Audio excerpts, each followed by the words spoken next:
Majelis Hakim Pengadilan Tinggi Manado telah mengadili perkara pidana dugaan pemalsuan surat.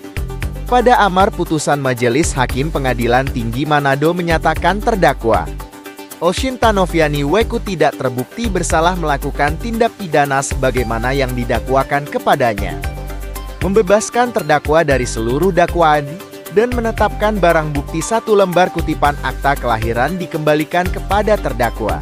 Sementara itu putusan ini belum inkrah karena masih berproses hukum kasasi. Benar ada perkara pidana atas nama terdakwa Oshinta WQ ya, gitu ya. Oshinta WQ ya, gitu ya. Terdakwa dalam perkara tindak pidana pemalsuan yang diperiksa oleh pengadilan tingkat banding dan telah diputus ya. Substansi perkaranya adalah terkait dengan dakwaannya, yaitu pemalsuan surat ya. Terdakwanya itu diduga menggunakan akta kelahiran yang palsu. Nah, oleh pengadilan negeri terdakwa itu dipidana penjara karena terbukti. Kemudian terdakwa mengajukan upaya hukum banding ke pengadilan tinggi.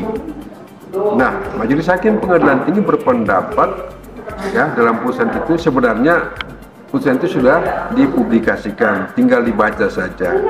Saya hanya menggarisbawahi saja bahwa putusan itu pada pokoknya mempertimbangkan bahwa benar dakwaan penuntut umum terdakwa menggunakan surat itu, akte itu ya dalam persidangan perkara perdata di pengadilan negeri.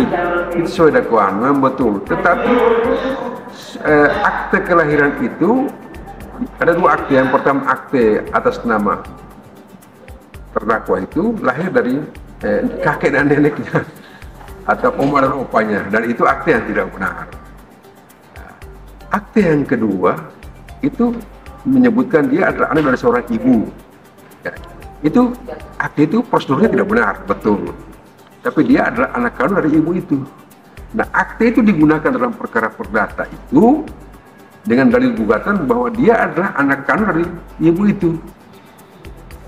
Nah, dia adalah anak kandung dari ibu itu, dia adalah anak biologisnya, dia menuntut kewarisan daripada ibu kandungnya, maka dia menggugat pihak ketiga.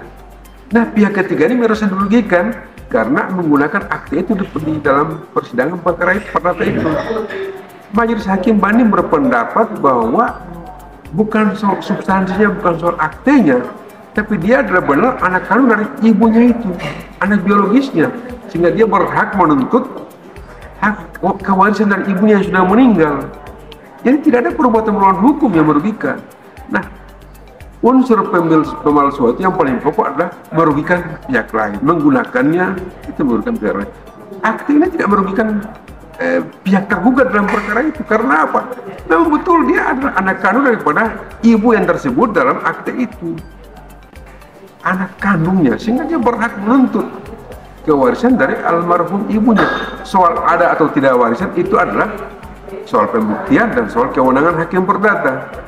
Tapi cara dia menuntut haknya itu bukan satu perbuatan melawan hukum dengan menggunakan akte itu, karena adalah merupakan hak dia untuk menuntut haknya, dalam hal ini hak kewarisannya dari ibu kandungnya. Itu aja. Makanya pengadilan banding berpendapat bahwa tidak ada perbuatan terdakwa ini yang menimbulkan kerugian bagi tergugat dalam perkara itu dengan dia mengajukan gugatan itu, sehingga dia harus dibebaskan dari dakwaan itu. Betul dia adalah anak kandung daripada ibu WQ itu, dan ibu WQ itu benar telah meninggal dunia, sehingga dia menuntut haknya selaku anak kandung yang mewarisi. Iya. Soal ada warisan atau tidak itu soal lain, tapi hak dia menggugat itu tidak melawan hukum ketika menggunakan akte itu. Karena dia benar, dia mendalilkan saya adalah anak kandung dari ibu WQ sesuai akte itu. Kan benar dia anak kandungnya, anak biologisnya ibu itu, kan tidak salah. Akte itu bukan soal palsu atau tidak, tapi tidak benar. Akte yang pertama itu isinya tidak benar karena apa? Dia bukan anak kandung dari kakek dan neneknya. Ya, dia bukan anak kandung dari kakek dan neneknya. Dia gunakan akte itu sejak kecil, dibuat oleh kakek dan neneknya, seolah-olah itu anak kandungnya. Itu kan tidak benar, tapi dia tidak gunakan. Nah, yang dia gunakan yang menjadi dakwaan adalah akte yang kedua, yang prosedurnya tidak benar, karena tidak terdaftar di catatan sipil Kota Manado. Ini kan putusan belum mutlak. Oke. Saya sebenarnya tidak perlu menjelaskan, tapi karena akan ditanyakan saya jelaskan. Sudah ada putusannya, bisa di-download, bisa dibaca seperti apa pertimbangan hukumnya. Seperti Baik, itu. terima kasih itu, Pak. Mungkin substansinya seperti itu. Oke?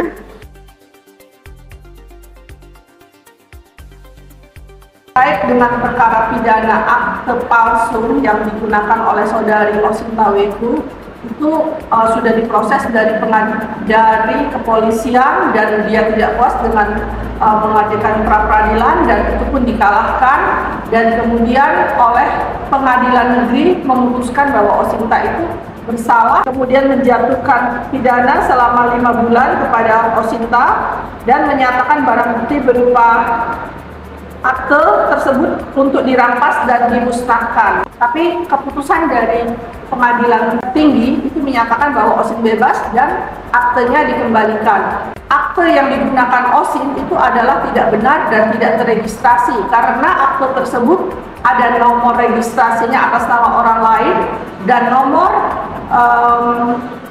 akte tersebut atas nama orang lain. Jadi dengan ini kalau dibebas murnikan berartikan dan dikembalikan aktenya, berarti masyarakat di negara Republik Indonesia ini bisa punya 2 akte. Untuk melanjutkan proses hukum ini, kami berterima kasih kepada pihak kejaksaan karena sudah melakukan kasasi. Harapan kami sebagai pihak pelapor, kami mohon kiranya Mahkamah Agung dapat memberikan keputusan seadil-adilnya kepada kami untuk kami bisa memperoleh keadilan di negara Republik Indonesia. Terdakwa perkara pidana dugaan pemalsuan surat sebelumnya divonis 5 bulan pidana oleh Majelis Hakim Pengadilan Negeri Manado. Ya, jadi untuk perkara Osinta Weku tersebut, di mana awalnya perkara tersebut didaftarkan pada register nomor 210 PIT B 2024 PN Manado, dan untuk perkara 210 PIT B 2024 PN Manado tersebut sudah diputus oleh Pengadilan Negeri Manado pada hari Selasa tanggal 10 Desember 2024. Adapun inti pokok dari putusan Pengadilan Negeri Manado tersebut, di mana terdakwa dinyatakan terbukti bersalah melakukan tindak pidana pemalsuan surat sebagaimana dalam dakwaan subsidiar dan dijatuhi pidana selama 5 bulan. Selanjutnya terhadap perkara tingkat pertama tersebut, pihak terdakwa melalui kuasa hukumnya telah mengajukan upaya hukum banding pada tanggal 13 Desember 2024, jadi 3 hari setelah putusan Pengadilan Negeri Manado.